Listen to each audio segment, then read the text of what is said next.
Hey everyone, so I'm going to be showing you real quickly how to forward your slime tracking data. The first thing you'll need is a self-hosted VPN. I use Tailscale. You can use Hamachi. I don't really care. I use Tailscale, so follow the tutorial, unless you know what you're doing, but you're in this tutorial, so I assume you don't know what you're doing. So all you have to do is download. Make sure this is on both computers, and you're also going to have to sign up for Tailscale, but make sure the Tailscale is connected on both machines, and it should look like this. Computer A, which is this computer, and computer B, which is this computer. They both need to be connected, so as you can see right here, they're both connected.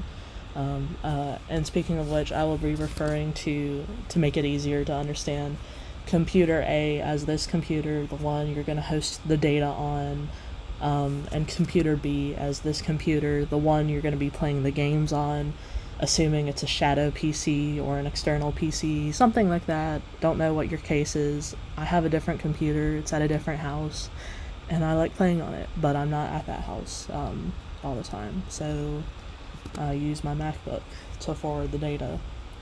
So anyway, we're going to be needing the SlimeVR server. Really, you only need it on, on computer B.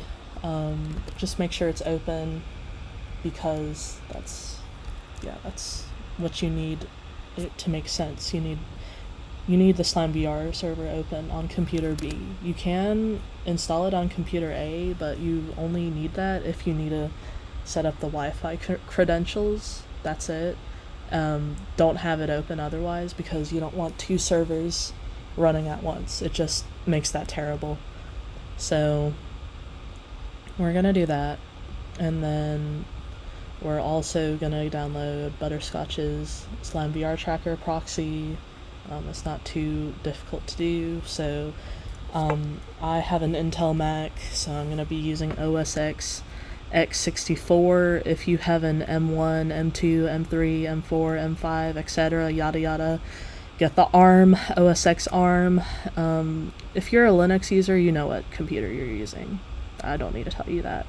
And most Windows users will be Windows 64, unless you bought an ARM computer, which, why?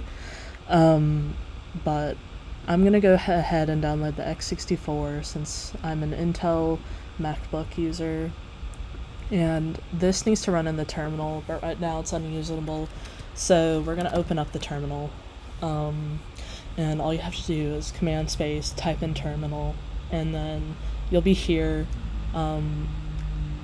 You will need to change directory to your downloads, and then you also need to change your directory to the file of the folder, which in this case it is SlimeFwd OSX -x64-2. Now it might be without the -2 because I have two downloads of this, and it might not be in your downloads folder. You might have it on your desktop, so just use common sense. It's a directory. I go from the user to the downloads folder to the SlimeFwd folder, because that's where it's located in my computer. You might like to install your things on the desktop, so then you would do change directory /desktop instead of downloads, and then do the same thing here. I don't know what your case is, but once you get inside the folder, you want to do chmod +x and then +x and then SlimeFwd, which is this file right here, and then that will make it runnable in the terminal. And then all you have to do now is this. Now it's going to ask for a remote endpoint, and that's why you need both machines connected, because you want the address, the 100 dot whatever address of computer B copied and pasted. So we're going to copy it right here, and then we're going to paste it right here, and then boom, it's forwarding the data. So now all you have to do is go in here. Here's the SlimeVR server. I'm going to turn on my slime tracker now.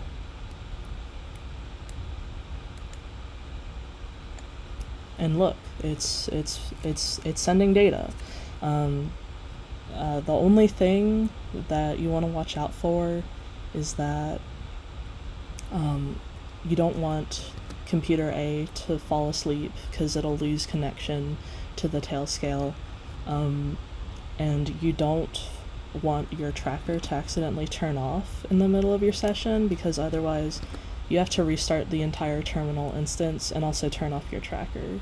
So if I accidentally turn it off now, it'll just break, at least in this version. So I have to go ahead and terminate it, start it off again. Yep. And then open it, and you don't have to put in the IP now. Hope this helps.